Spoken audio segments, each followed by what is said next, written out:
Hello students, ഇൻ്റർ process communication എന്ന് പറഞ്ഞിട്ടുള്ള ഭാഗമാണ് ഈ ഒരു വീഡിയോയിൽ നമ്മൾ ഡിസ്കസ് ചെയ്യാൻ പോകുന്നത്. സോ പ്രോസസ് കമ്മ്യൂണിക്കേഷൻ അല്ല, രണ്ട് മെത്തേഡുകളായിട്ടുള്ള ഷെയർഡ് മെമ്മറി അതേപോലെ തന്നെ മെസ്സേജ് പാസിംഗ് എന്ന് പറഞ്ഞിട്ടുള്ള ഭാഗമാണ് ഇതിൽ ഏറ്റവും ഇമ്പോർട്ടൻ്റ് ആയിട്ടുള്ളത്. സോ നമുക്ക് എന്താണ് ഇൻ്റർ പ്രോസസ് കമ്മ്യൂണിക്കേഷൻ എന്നും അതിൻ്റെ മെത്തേഡുകൾ ഏതൊക്കെയാണ്, ഇതൊക്കെ എന്തൊക്കെയാണ് എന്നുള്ളതൊക്കെ നമുക്ക് നോക്കാം. ഇൻ്റർ പ്രോസസ് കമ്മ്യൂണിക്കേഷൻ ഡിസ്കസ് ചെയ്യുന്നതിന് മുമ്പ് നമ്മൾ അറിഞ്ഞിരിക്കേണ്ട രണ്ട് കാര്യങ്ങളുണ്ട്. അഥവാ നമുക്കറിയാം, പ്രോസസ്സ് എന്ന് പറഞ്ഞിട്ടുണ്ടെങ്കിൽ മെയിനായിട്ടും രണ്ട് ടൈപ്പ് ഓഫ് പ്രോസസ്സുകൾ വരുന്നുണ്ട്. ഇൻഡിപെൻഡൻ്റ് ആയിട്ടുള്ള പ്രോസസ്സുകളും ഉണ്ടാവും, അതുപോലെ തന്നെ കോപ്പറേറ്റിംഗ് പ്രോസസ്സുകളും ഉണ്ടാവും. ഇൻഡിപെൻഡൻറ്റ് പ്രോസസ്സ് എന്നുകൊണ്ട് ഉദ്ദേശിച്ചത് ആ ഒരു പ്രോസസ്സിൻ്റെ എക്സിക്യൂഷന് മറ്റൊരു പ്രോസസ്സിനെ എഫക്റ്റ് ചെയ്യുന്നില്ലെങ്കിൽ അതെന്താണ്, ഇൻഡിപെൻഡൻ്റ് ആയിട്ടുള്ള പ്രോസസ്സാണ്. ഓക്കെ. കോപ്പറേറ്റീവ് പ്രോസസ്സ് എന്തായിരിക്കും, നേരെ തിരിച്ച്. അഥവാ ഒരു പ്രോസസ്സ് എന്തിനെ എഫക്റ്റ് ചെയ്യുന്നു, മറ്റൊരു പ്രോസസ്സിൻ്റെ എക്സിക്യൂഷന് എഫക്റ്റ് ചെയ്യുന്നുണ്ടെങ്കിൽ അതെന്താണ്, കോപ്പറേറ്റിംഗ് പ്രോസസ്സാണ്. സോ നമുക്കറിയാൻ പറ്റും, ഈ ചില കേസിൽ ഇൻഡിപെൻഡൻ്റ് ആയിട്ടുള്ള പ്രോസസ്സുകളായിരിക്കും ആവശ്യമുണ്ടാവുക, ചില കേസിൽ കോപ്പറേറ്റിംഗ് ആയിട്ടുള്ള പ്രോസസ്സുകളായിരിക്കും ആവശ്യമുണ്ടാവുക. സോ അതാണ് ഇവിടെ പറയുന്നത്. An independent process is not affected by the execution of other process while a cooperating process can affected by other executing process. Then പറയുന്നു, though one can think that those process, that means independent ആയിട്ടുള്ള process which are running independently will execute very efficiently in reality. നമുക്കറിയാൻ പറ്റും, independent ആയിട്ടുള്ള ഒരു process എടുത്തു കഴിഞ്ഞാൽ വളരെ efficient ആയിട്ടായിരിക്കും അത് എന്ത് ചെയ്യുന്നുണ്ടാവുക. ഇൻഡിപെൻഡൻ്റ് ആയിട്ടാണ് ഓരോ പ്രോസസ്സും എക്സിക്യൂട്ട് ചെയ്യുന്നതെങ്കിൽ വളരെ എഫിഷ്യൻ്റ് ആയിരിക്കും, നമുക്ക് റിയാലിറ്റി ഫീൽ ചെയ്യുകയും ചെയ്യും.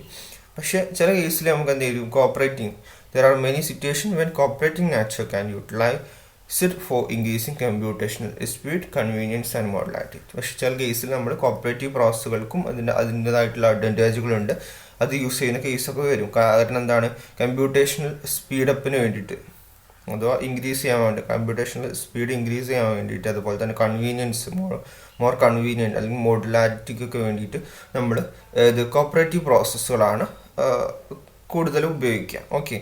സോ ഈ രണ്ട് തരത്തിലുള്ള പ്രോസസ്സുകളും നമ്മൾ യൂസ് ചെയ്യാറുണ്ട്. സോ ഇൻ്റർ പ്രോസസ് കമ്മ്യൂണിക്കേഷൻ എന്നുകൊണ്ട് ഉദ്ദേശിക്കുന്നത് it's a mechanism which allow process to communicate with each other and synchronise their actions. അഥവാ പ്രോസസ്സ് നമ്മൾ തമ്മിൽ കമ്മ്യൂണിക്കേറ്റ് ചെയ്യുന്നതിനെയാണ് നമ്മൾ ഇൻ്റർ പ്രോസസ് കമ്മ്യൂണിക്കേഷൻ എന്ന് പറയുന്നത്. With each other and synchronise their actions. Synchronise ആയിട്ട് രണ്ടും എന്ത് ചെയ്യുന്നു, പ്രോസസ്സുകൾ തമ്മിൽ അങ്ങോട്ടും ഇങ്ങോട്ടും കമ്മ്യൂണിക്കേറ്റ് ചെയ്യുക. ഇതിനെയാണ് നമ്മൾ എന്ത് പറയുന്നത്, ഇൻ്റർ പ്രോസസ് കമ്മ്യൂണിക്കേഷൻ എന്ന് പറയുന്നത്. ഓക്കെ. ദെൻ നമുക്കറിയാം, the communication between this process can be seen as A method of cooperation between them. Okay. ഈ ഇൻ്റർ പ്രോസസ് കമ്മ്യൂണിക്കേഷൻ എങ്ങനെയാണ് വരുന്നുണ്ടാവുക, കോപ്പറേഷൻ മെത്തേഡിലാണ് എന്ത് ഈ ഇൻ്റർ പ്രോസസ് കമ്മ്യൂണിക്കേഷൻ വരുന്നുണ്ടാവും, അല്ലേ. അതോ ഒരു പ്രോസസ്സിന് മറ്റൊരു പ്രോസസ്സിനെ ഡിപ്പെൻഡ് ചെയ്തിട്ടുണ്ടാവും. എന്താണ് കോപ്പറേറ്റിംഗ് പ്രോസസ്സ് എന്നാണ് ഉദ്ദേശിച്ചത്. Process can communicate with each other through both. രണ്ട് മെത്തേഡുകളാണ് നമ്മൾ ഇൻ്റർ പ്രോസസ് കമ്മ്യൂണിക്കേഷനിൽ ഉള്ളത്. ഷെയർഡ് മെമ്മറി അതുപോലെ തന്നെ മെസ്സേജ് പാസിംഗ് ഇമ്പോർട്ടൻ്റ് ആണ്. Shared memory and message passing. Shared memory എന്താണെന്ന് നോക്കാം. One way of communication using shared memory can be imagined like this. ഇത് കുറച്ച് വേർഡ്സ് പറയുന്നുണ്ട്, ഇതൊന്ന് ജസ്റ്റ് പറഞ്ഞുതരാം. ഇത് ഒരു ഇമേജ് താഴെ വരുന്നുണ്ട്, അത് കണ്ടു കഴിഞ്ഞാൽ നിങ്ങൾക്ക് കൂടുതൽ മനസ്സിലാവും.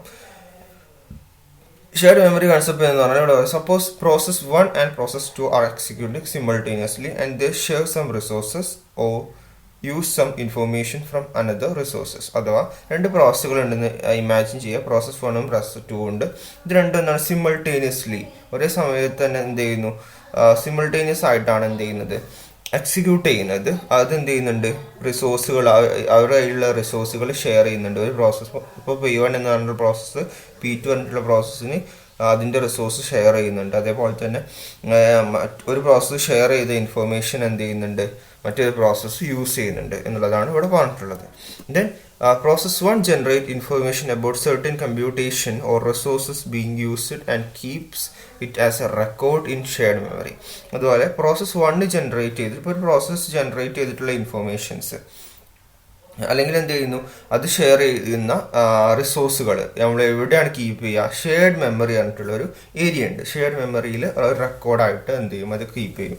When process 2 need to use the shared information, process 2ക്ക് എന്ത് ചെയ്യണം, അങ്ങനെ ഷെയർഡ് ആയിട്ടുള്ള ഇൻഫോർമേഷൻ യൂസ് ചെയ്യേണ്ടതായിട്ട് വരുമ്പം it will check in the record stored in the shared memory. ആദ്യം എന്ത് ചെയ്യും, ഷെയർഡ് മെമ്മറിയിൽ പോയിട്ട് എന്ത് ചെയ്യും, ചെക്ക് ചെയ്യും ഇന്ന ഇൻഫോർമേഷൻ അവിടെ ഉണ്ടെങ്കിൽ and take note of the information generated by process 1 and act accordingly. എന്ത് ചെയ്യും, അവിടെ പോയിട്ട് ചെക്ക് ചെയ്യും, ഷെയർഡ് മെമ്മറിയിൽ ചെക്ക് ചെയ്തിട്ട് എന്ത് ചെയ്യും, അതെടുക്കും. പ്രോസസ് 1 ആണ് അത് ഷെയർ ചെയ്തെന്നുള്ളതിനെ മനസ്സിലാവും. ഇതിന് അക്കോർഡിംഗ്ലി അത് എന്ത് ചെയ്യും, ആക്സസ് ചെയ്യാണ് ചെയ്യുന്നത്, യൂസ് ചെയ്യാണ് ചെയ്യുന്നത്. Process can use shared memory for extracting information as a record from another process as well as for delivering any specific information to other process. പറഞ്ഞ കാര്യം തന്നെയാണ്. ഷെയർഡ് മെമ്മറി യൂസ് ചെയ്തിട്ടാണ് എന്ത് ചെയ്യുന്നത്, പ്രോസസ്സ് ഇൻഫർമേഷൻസ് എക്സ്ട്രാക്ട് ചെയ്തെടുക്കുന്നത്. റെക്കോർഡായിട്ട് ഒരു process share ചെയ്തിട്ടുള്ളത് മറ്റൊരു പ്രോസസ്സ് എക്സ്ട്രാക്ട് ചെയ്ത് എടുക്കുന്നു റെക്കോർഡായിട്ട്. ഓക്കെ, സോ ഇത്രയും കാര്യങ്ങളാണ്. ഇത് നമ്മൾ എന്തൊരു പിക്ചോറിക്കലി ഇവിടെ റെപ്രസെൻറ്റ് ചെയ്തിട്ടുണ്ട്. ഇത് കൂടുതൽ കൺസെപ്റ്റ് നിങ്ങൾക്ക് മനസ്സിലാകാൻ വേണ്ടിയിട്ട് ഇവിടെ നോക്കൂ. ഫസ്റ്റ് ഇമേജ് നോക്കുക. ഒരു പ്രോസസ് എ ഉണ്ട്, പ്രോസസ് ബി ഉണ്ട്. ഇതൊരു പ്രോസസ്സിനെ നമ്മളൊരു ബ്ലോക്ക് ആക്കിയിട്ട് റെപ്രസെൻറ്റ് ചെയ്താട്ടോ. പ്രോസസ് എല്ലാ പ്രോസസ്സുകളും കൂടി കൂട്ടിയിട്ട് ഒരു കേർണൽ ഉണ്ടാവും. നമുക്കറിയാൻ പറ്റും ഓപ്പറേറ്റിംഗ് സിസ്റ്റത്തിന് കേർണൽ ഉണ്ട് എന്നുള്ളതൊക്കെ നമ്മൾ പറഞ്ഞിട്ടുണ്ടായിരുന്നു അല്ലേ. സോ പ്രോസസ് എ ഉണ്ട്, പ്രോസസ് ബി ഉണ്ട്, കേർണൽ ഉണ്ട്. ഇൻ ബിറ്റ്വീൻ ഇവിടെ ഞാൻ എവിടെ വേണമെങ്കിലും ഇട്ടോ ഷെയർഡ് മെമ്മറി പറഞ്ഞിട്ടുള്ള ഒരു പോർഷൻ ഉണ്ട്. ഷെയർഡ് മെമ്മറി ആയിട്ടുള്ള ഒരു സെപ്പറേറ്റ് പോർഷൻസ് അവിടെ ഉണ്ട്. സോ ഈ പ്രോസസ് എക്ക് ഇപ്പോൾ എന്തെങ്കിലും ഒരു റിസോഴ്സ് ഷെയർ ചെയ്യേണ്ടതായിട്ടുണ്ടെങ്കിൽ ആ ഷെയറിംഗ് ആണ് ഇവിടെ കാണിക്കുന്നത്. അത് ഇവിടെ എന്ത് ചെയ്യും, ഷെയർഡ് മെമ്മറിയിൽ ഒരു റെക്കോർഡായിട്ട് എന്ത് ചെയ്യും, സേവ് ചെയ്യും. പ്രോസസ് എ അതെന്ത് ചെയ്യുന്നു, ആ റിസോഴ്സ് ഷെയർ ചെയ്യാണ്. ആ ഒരു റിസോഴ്സിനെ ഇപ്പോൾ പ്രോസസ് ബിക്ക് എന്ത് ചെയ്യണം, ആവശ്യമുണ്ടെങ്കിൽ പ്രോസസ് ബി നമ്മൾ പറഞ്ഞ പോലെ തന്നെ ഷെയർഡ് മെമ്മറിയിൽ ചെക്ക് ചെയ്യും.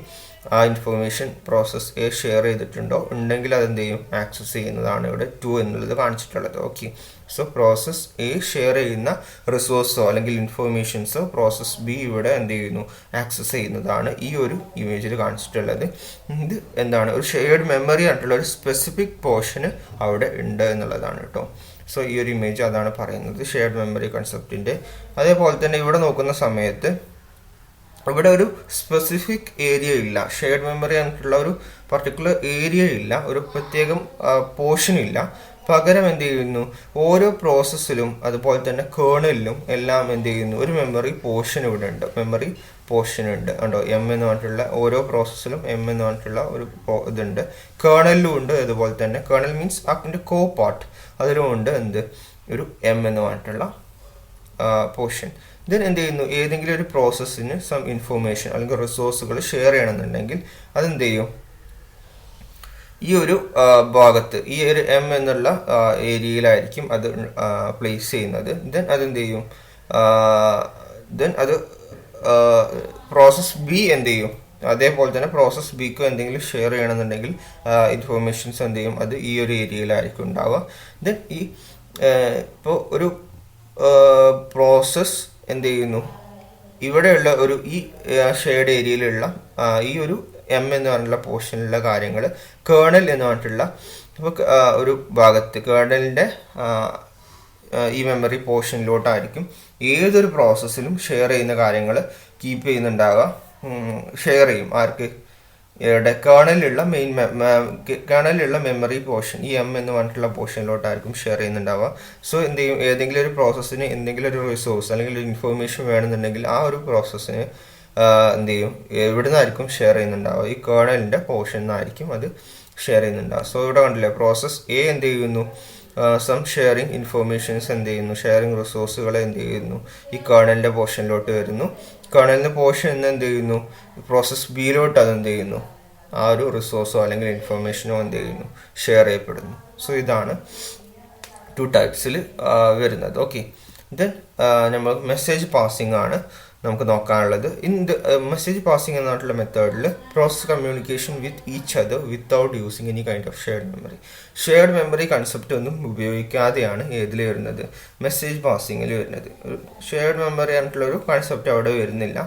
ഈ ഇവിടെ 2 പ്രോസസ്, ഇപ്പോൾ 2 process P1 and P2 communicate ചെയ്യണമെന്നുണ്ടെങ്കിൽ അതെന്ത് ചെയ്യുന്നു, സം പ്രൊസീജിയേഴ്സ് ഫോളോ ചെയ്യുന്നു. ആ പ്രൊസീജിയേഴ്സ് എന്തൊക്കെയാണെന്നുള്ളതാണ് ഇവിടെ പറയാൻ പോകുന്നത്. ഫസ്റ്റ് പ്രൊസീജിയർ എന്ന് പറഞ്ഞാൽ ആദ്യം തന്നെ അത് എന്ത് ചെയ്യുന്നു, ഒരു കമ്മ്യൂണിക്കേഷൻ ലിങ്ക് എസ്റ്റാബ്ലിഷ് ചെയ്യുകയാണ് ചെയ്യുക. അവിടെ കമ്മ്യൂണിക്കേഷൻ ലിങ്ക് ഓൾറെഡി ഉണ്ടെങ്കിൽ, ആ പ്രോസസ്സുകൾക്കിടയിൽ കമ്മ്യൂണിക്കേഷൻ ലിങ്ക് ഓൾറെഡി എക്സിസ്റ്റ് ആണെങ്കിൽ പിന്നെ എസ്റ്റാബ്ലിഷ് ചെയ്യേണ്ടതായിട്ടില്ല. ഇനി കമ്മ്യൂണിക്കേഷൻ ലിങ്ക് ഇല്ലെങ്കിൽ ആ പ്രോസസ്സുകൾക്കിടയിൽ എന്ത് ചെയ്യുന്നു, ആദ്യം തന്നെ ഒരു കമ്മ്യൂണിക്കേഷൻ ലിങ്ക് എസ്റ്റാബ്ലിഷ് ചെയ്യും. എന്നിട്ടാണ് എന്ത് ചെയ്യുന്നത്, എക്സ്ചേഞ്ചിങ് മെസ്സേജുകളെ എക്സ്ചേഞ്ച് ചെയ്യാൻ വേണ്ടിയിട്ട് നമ്മൾ സ്റ്റാർട്ട് ചെയ്യുന്നത്. അത് മെസ്സേജുകളെ എക്സ്ചേഞ്ച് ചെയ്യുന്നത് ബേസിക് ആയിട്ടുള്ള പ്രിമിറ്റീവ്സ് യൂസ് ചെയ്തിട്ടാണ്. മെയിനായിട്ടും 2 പ്രിമിറ്റീവ്സ് ആണ് യൂസ് ചെയ്യുന്നത്, സെൻഡും റിസീവും. സെൻഡിൻ്റെ അതിൻ്റെ സിൻടാക്സ് എങ്ങനെ വരുന്നതാണ് ഇവിടെ കാണിച്ചിട്ടുള്ളത്. 2 രീതിയിൽ നമുക്ക് സെൻഡ് പ്രിമിറ്റീവ്സ് യൂസ് ചെയ്യാം. സെൻഡ് ബ്രാക്കറ്റിൽ മെസ്സേജ്, എന്താണോ നമുക്ക് സെൻഡ് ചെയ്യേണ്ട ആ മെസ്സേജ്, ഡെസ്റ്റിനേഷൻ. ഈ ഒരു രീതിയിൽ നമുക്ക് പ്രിമിറ്റീവ്സിൻ്റെ സിൻടാക്സ് എങ്ങനെയാണ് ഒന്ന് വരുന്നത്. അല്ലെങ്കിൽ സെൻഡ് മെസ്സേജ് മാത്രം കൊടുത്താലും മതി. ഈ ഒരു കേസിൽ ഇപ്പോൾ 2 ഒരു പ്രോസസ്സുകൾ മാത്രമാണെന്നുണ്ടെങ്കിൽ സെൻഡ് മെസ്സേജ് എന്ന് കൊടുത്തു കഴിഞ്ഞാൽ ആ ഒരു പർട്ടിക്കുലർ പ്രോസസ്സിൽ നിന്ന് മറ്റൊരു പ്രോസസ്സിലോട്ട്, മറ്റേ പ്രോസസ്സിലോട്ട് എന്ത് ചെയ്യും, മെസ്സേജ് സെൻഡ് ആവും. അതേപോലെ തന്നെ റിസീവ് പറഞ്ഞിട്ടുള്ള മറ്റൊരു പ്രിമിറ്റീവ്സ് ഉണ്ട്. അതിലും എന്താണ്, മെസ്സേജ് ഇവിടെ ഡെസ്റ്റിനേഷൻ ആണെങ്കിൽ ഇവിടെ എന്തായിരിക്കും, ഹോസ്റ്റ് ആയിരിക്കും. എവിടെ നിന്നാണോ അത് ആ ഒരു മെസ്സേജ് വരുന്നത് എന്നുള്ളത് കാണിക്കുന്ന ഒരു ഹോസ്റ്റ് പാർട്ടും ഉണ്ടാവും. സോ അല്ലെങ്കിൽ റിസീവ് മെസ്സേജ് മാത്രം കൊടുത്തു കഴിഞ്ഞാലും ഇത് വർക്ക് ചെയ്യും. ഓക്കെ, സോ ഇനി ഇതിൻ്റെ ഈ ഒരു മെസ്സേജ് പാസിങ്ങിൻ്റെ ഒരു ഇമേജ് ആണ് ഇവിടെ കാണിച്ചിട്ടുള്ളത്. ഇതാണ് ഒരു സെൻഡിങ് പ്രോസസ് ഉണ്ട്, ഇവിടെ ഒരു റിസീവിങ് പ്രോസസ് ഉണ്ട്. രണ്ടിനും ഒരു മെസ്സേജ് പാസിംഗ് മൊഡ്യൂളുകൾ ഉണ്ടാവും. ഏതൊരു പ്രോസസ്സ് എടുത്തു കഴിഞ്ഞാലും മെസ്സേജ് പാസിംഗ് മൊഡ്യൂൾസും ഉണ്ടാവും. സോ സെൻഡിങ് പ്രോസസ്സ് എന്ത് ചെയ്യും, മെസ്സേജ് പാസിംഗ് മൊഡ്യൂള് വഴി എന്ത് ചെയ്യും, ഒരു മെസ്സേജ് സെൻഡ് ചെയ്യും. ആർക്ക്, റിസീവിങ് പ്രോസസ്സിൻ്റെ മെസ്സേജ് പാസിംഗ് മൊഡ്യൂളിലോട്ട് സെൻഡ് ചെയ്യും. അവിടുന്ന് റിസീവിങ് പ്രോസസ്സിലോട്ട് പോകും. അതാണ് പറഞ്ഞത്. സെൻഡിങ് പ്രോസസ്സ് എന്ത് ചെയ്യും, മെസ്സേജ് പാസിംഗ് മൊഡ്യൂളുമായി ഒരു മെസ്സേജ്, ഇവിടെ മെസ്സേജിൽ എന്താ ഉണ്ടാവുക എന്നുള്ളതാണ് ഇവിടെ കാണിച്ചിട്ടുള്ളത്. ഒരു പ്രോസസ്സ് ഐ ഡി ഉണ്ടാവും. ദാറ്റ് മീൻസ് ആരാണോ സെൻഡ് ചെയ്യുന്ന ആ പ്രോസസ്സിൻ്റെ ഐ ഡി ഉണ്ടാവും. അതേപോലെ തന്നെ മെസ്സേജും അവിടെ ഉണ്ടാവും. അതെന്ത് ചെയ്യും, നേരെ ഡെസ്റ്റിനേഷൻ അഥവാ റിസീവിങ് പ്രോസസ്സിൻ്റെ മെസ്സേജ് പാസിംഗ് മൊഡ്യൂളിലോട്ട് എത്തും. ഓക്കെ, ദെൻ അവിടുന്ന് അത് ആ ഒരു കാര്യങ്ങൾ റിസീവിങ് പ്രോസസ്സിലോട്ട് പോകും. അതാണ് ഇവിടെ കാണിച്ചിട്ടുള്ളത്. ഓക്കെ, ദെൻ ഈ മെസ്സേജ് പാസിങ് കമ്മ്യൂണിക്കേഷൻ ലിങ്ക് ഉണ്ട്, ഡിഫറെൻ്റ് ആയിട്ടുള്ള കമ്മ്യൂണിക്കേഷൻ ലിങ്ക്സ് ഉണ്ട്. അത് ഏതൊക്കെയാണെന്നുള്ളതാണ് ഇവിടെ പറയുന്നത്. ജസ്റ്റ് എന്ന് പറയുകയാണ്, ഡയറക്റ്റ് ആൻഡ് ഇൻഡയറക്റ്റ് കമ്മ്യൂണിക്കേഷൻ ഉണ്ട്. മെസ്സേജ് പാസിങ്ങിൽ തന്നെ ഡയറക്റ്റ് ഇൻഡയറക്റ്റ് കമ്മ്യൂണിക്കേഷൻസ് ഉണ്ട്. അതുപോലെ തന്നെ സിങ്ക്രോണൈസ് ആൻഡ് അസിങ്ക്രോണസ് കമ്മ്യൂണിക്കേഷൻ ഉണ്ട്. ഓട്ടോമാറ്റിക് ആൻഡ് എക്സ്പ്ലിസിറ്റ് ബഫറിംഗ് കമ്മ്യൂണിക്കേഷനും ലിങ്ക്സും അവൈലബിൾ ആണ്. സോ ഇത്രയാണ് ഈ ഒരു പോർഷനിൽ നമുക്ക് ഡിസ്കസ് ചെയ്യാനുള്ളത്.